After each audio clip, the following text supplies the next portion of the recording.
Let me educate you.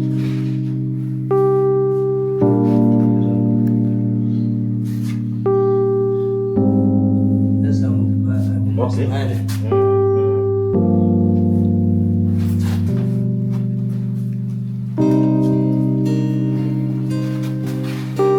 This boy had spinal injury. Okay. Oh, the spine. Yeah, that difficult one. Not complex one. Oh, okay. You know, I told you if it is complex, we will not admit. Attend. Okay. But if it's simple, we accept. Okay. He was in the hospital for some times. Okay. And there was no improvement at all. So the parents decided to bring him here, and they brought him. When he came, keep him this way. He can't even sit down when he can't sit down on his own. But now you can see. Now when you keep him, he can sit down on his own. This is a bandage we use, which is purely traditional. Okay. It's not a modern or conventional bandage. It's traditionally made. So this is the one we use. It's totally different from the. Totally different. You can see the texture. Yeah, it's different. So because he's getting better, we want to discharge him. Oh, okay. Very soon. That's why we remove it, clean it, okay, wash it, and then take it back. So he'll be coming from home after. Yeah. You give him sticks, crutches. Okay. And Yeah. he will start learning how to walk. Yeah, I experienced the same. I want to tell you guys a personal story. You see this scar here on my head, right here, this scar. So this scar has been on my head for more than 3 decades. When I was 7 years old, many years ago, I had a terrible accident while coming back from school at 7. The only thing I remember was just waking up in the hospital. My head got broken with this scar you're seeing. There's another one that was here, but this one got healed. But this one was so big that the scar had remained. But this was just the minor part. The bigger one was that my leg actually got broken terribly.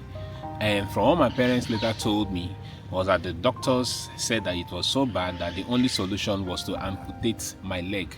So they need to amputate my right leg totally so that I can actually survive. My parents decided to try other alternatives, so they took me out of the hospital and took me home, and then involved my uncle, who is called Mr. Iyima. So he is actually a bone setter, so he sets bones and all of that. And funny thing is that he's still alive today actually, so he set bones. So I remember clearly as a little boy, you know, in the morning they will massage my leg, and then they will put a very hot boiled water on the basin. They will put it down, and then I'll have to put my leg across that basin like this. Let me show you guys.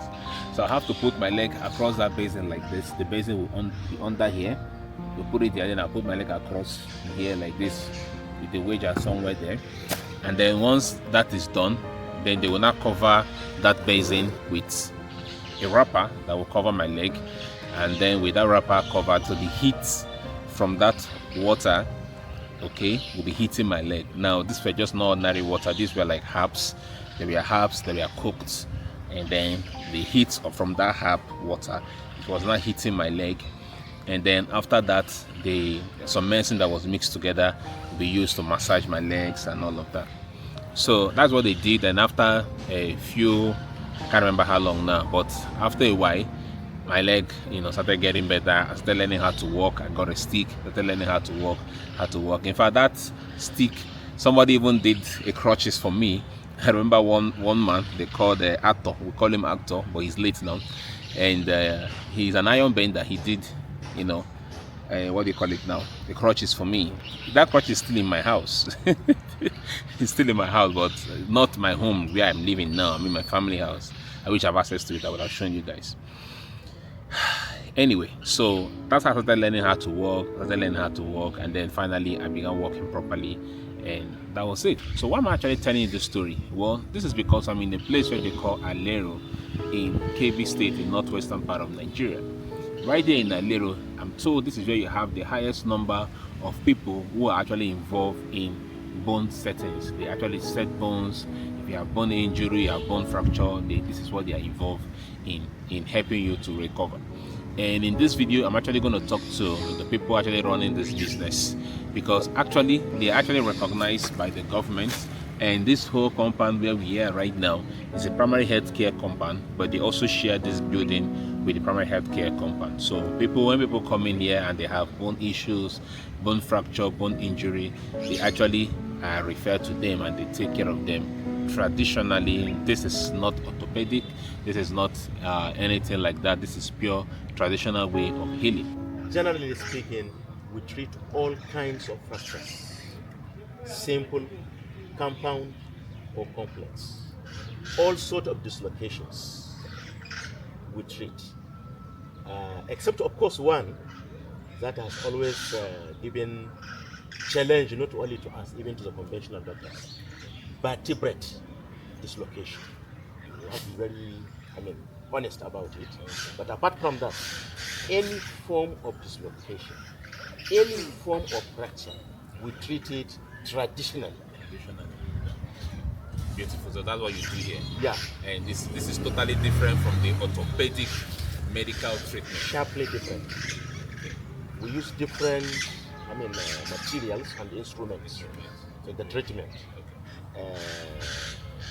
For us, we use local materials. Sometimes we use bandage.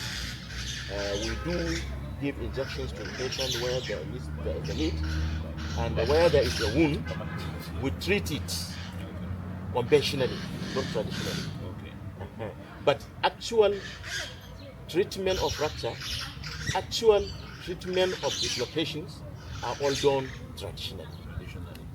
But if there is any ailment, that one we do conventionally, and that's where we relate with the conventional workers.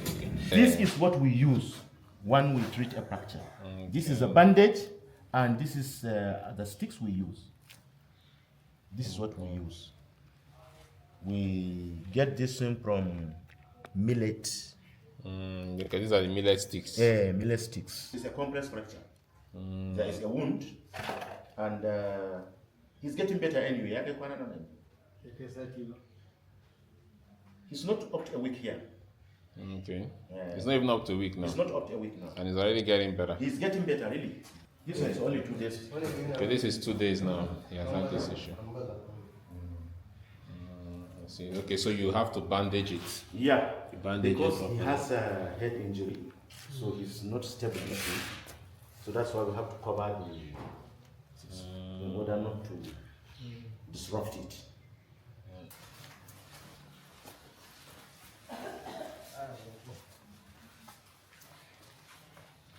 Okay. Oh. See him. Okay. So now he will start practicing from here. He will with start. That stuff. Yeah. Wow. I know that with the advance of medical sciences, orthopedic also have advanced, but what you need to understand is that not everyone will have access to using orthopedics, especially in rural places in northern Nigeria, as everywhere else in Nigeria. Not everyone have access to good health care. And so this traditional or trado medicine alternatives provide a very good option, and sometimes even the best option for the people, because they understand the people, they understand the culture, and they know how to take care of them. So this is why I decided to do this video. And if you're out there and you probably have even tried the orthopedics, if it didn't work, you can also try these alternatives. And if you do not have money to try the orthopedics, you can also try these alternatives. And this is also why I have shared with you my personal story. My 2 feet today is standing and I'm walking, not because I got treated by medical medicine or orthopedics, no, but it was totally done traditionally by my uncle Inyima and my mom, my dad, and everyone else that was involved in that process. Maybe I will actually do a part 2 of this video, probably without my uncle Inyima, and when I get a chance to see him, so that we can tell that story together, what he actually did, you know, when I was a little boy, 7 years. This is more than how many years? 30-something years now. So, and you know, that will be a part 2. Okay, so I'm a living witness that native medicine, traditional medicine actually works, especially when it comes to this bone setting and all of that. It works. Not everyone knows how to do it. There are a lot of fake people out there, so it is important that you know who you lead your body to. And this is also one of the biggest issues why people don't also try to try the alternatives. However, when you find the genuine ones, the ones that really know how to take care of this, they know how to take care of this.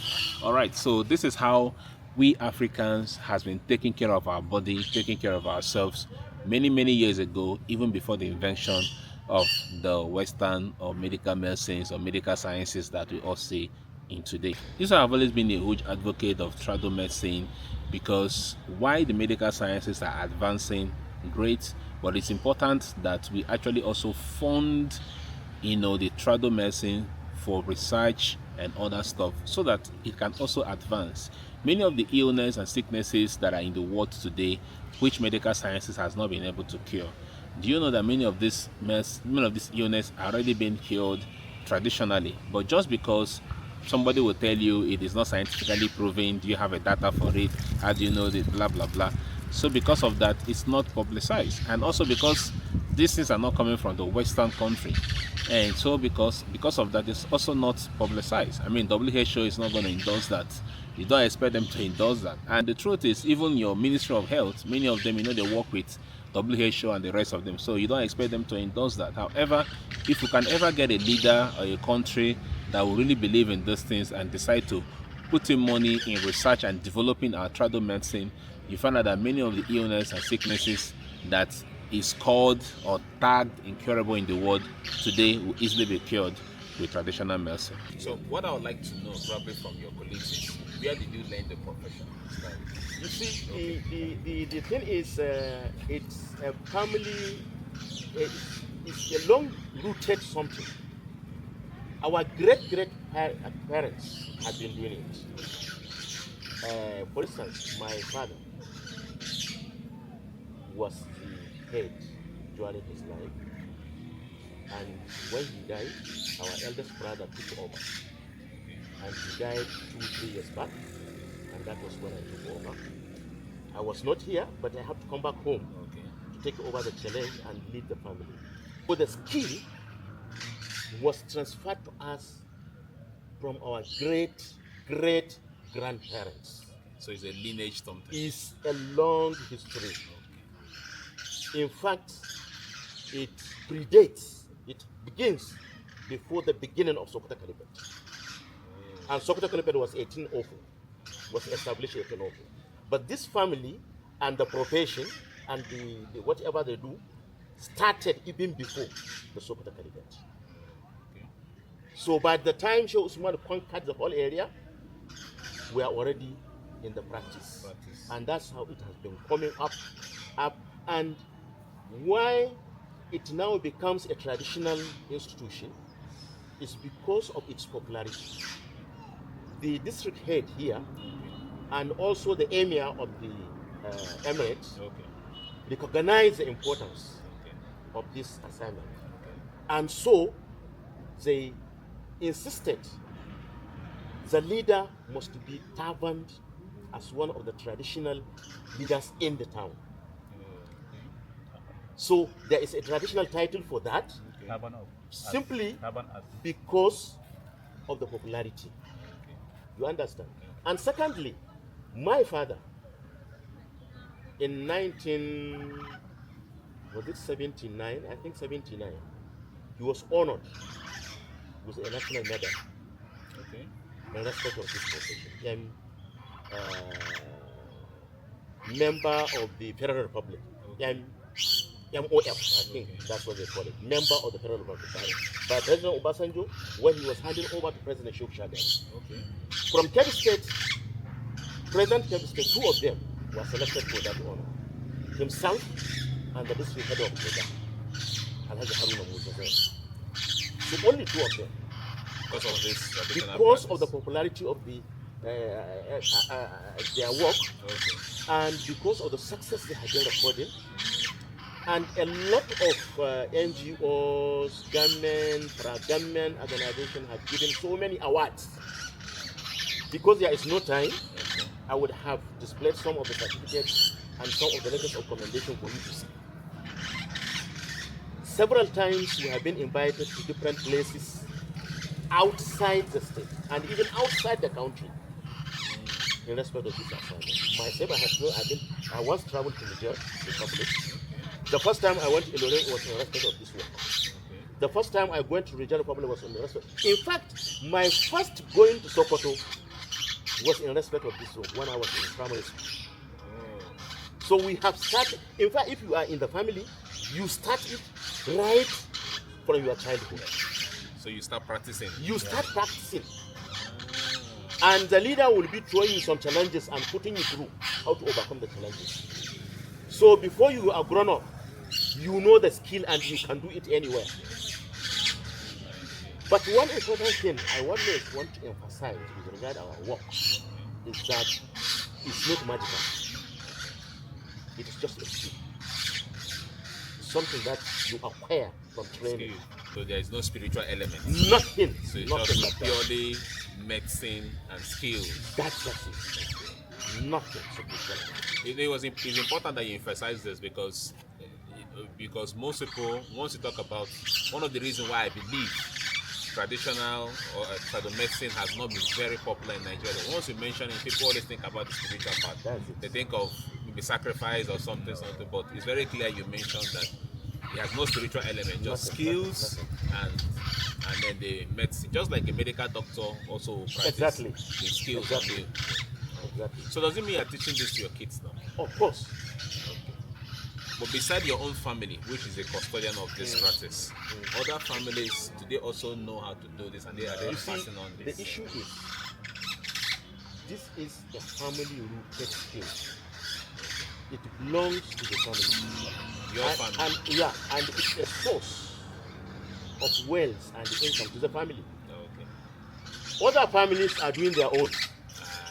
So we are doing our own. Okay. So everybody minds his business. So it's a trade secret. You're not sharing with other people. We don't. Outsider cannot come and acquire it. We don't give it.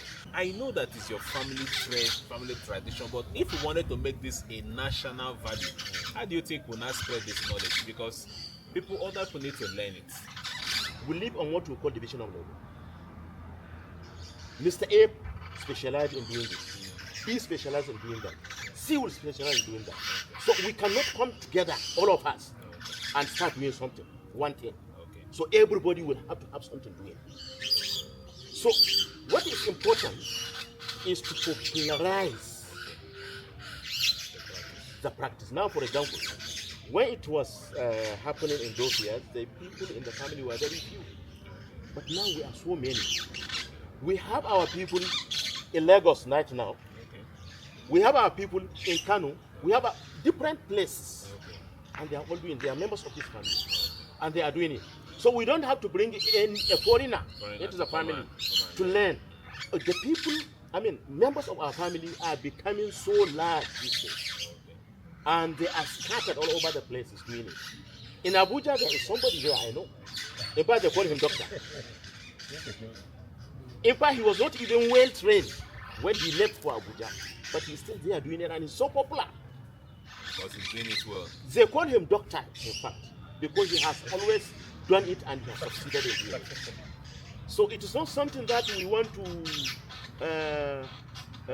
maybe bring people to come and help us, or to look, like I told you, this place, Aliero, is more than a local clinic. We move our, in fact, if you come here, not now because it's just Salah, so most of the patients have gone home. You see people from Nigeria Republic, from Benin Republic, from Republic of Ghana, all these neighboring countries, they do come here. They do come here. The limitation we are having now is because people nowadays have lost confidence in the traditional medicine because of the prevalence of fake herbalists. Many traditional doctors are fake. This place was totally given to you now. This is where you operate fully doing those work. So I wanted to find out. I know you do your best, but like you said, it's not magical. You do your normal work. But what is like the duration it takes for somebody who has like a fracture to probably start recovering and get well. You see, I told you there are 3 types of fractures. We have simple, compound, and complex. For simple fracture, it is a minimum of 40 days. Minimum. I mean, not much. Because we can't give maximum. Because Allah is. So it's the intervention of God that will make you heal. But the least that you can take is 40 days. And even for compound, for younger ones, they can get healed by 40 days. But you are elderly, it can take up to 50, 60 days. But for complex, it depends on the heal, on when the wound is healed. Because when we say a fracture is complex, it means there is an opening. The bone has broken the skin, it has come out. So that is what we call complex. So when it has broken the skin and come out, healing depends on when the wound got healed. But if there is no wound, it's just a fracture, whether simple or compound. The minimum it takes is 40 days. And minimum, that is for younger ones, maybe from 25 down. But 26 up, it can take between 50 to 60 days. And you can start moving around. Yeah. Okay. If it is dislocation, also it depends on the place. Because some points are more stubborn than other places. Yes. How do you really check to know exactly what is wrong and how to start the treatment? We use our hand to detect whether there is dislocation or not. And that is the starting point of our work. And that is what makes our work professional. If you are not trained how to locate it, you can't. You can't. If you touch, you cannot You say. will not know what exactly. Exactly, but because we do it with professionalism, we use our hand and fingers, and when we touch and move the limb, whatever, we will be able to know whether there is a fracture, whether there is dislocation, or sometimes the bone will only tear like this. It is not broken completely. That is most of the times what we call simple fracture. So you start by checking. By checking with our hands. When we locate, we now understand if it is fracture or dislocation. Once we locate and we identify the kind of problem, and then we go ahead and prepare our materials and we treat the patient immediately. I'm also looking forward to do a proper documentary on various traditional medicine and the illnesses that it cures. And I'm looking forward to actually doing that. This is also one of my biggest regrets in life, because my mom and my dad had lots and lots of this knowledge. In fact, if you go to a place they call Aliero here today, or Chiri Street, and you ask someone Yocha, that was my mother's name. And you know why she was nicknamed that way? Because she was an expert in helping women conceive. She was an expert in it. There was no form of barrenness, no number of years of barrenness that she did not cure. But that's a story for another day. But unfortunately, the tragic part of it is that she died with all of that knowledge and never passed it on. But anyway, it's one of the regrets of my life. I never got a chance to document that. Thank you so much for watching this video. If you have learned anything in this video, please share it so more people can get to see it. And hopefully those who cannot get help through medical science, orthopedic, can also use this native and alternative medicine that I have shown you today. I'll see you guys in the very next story.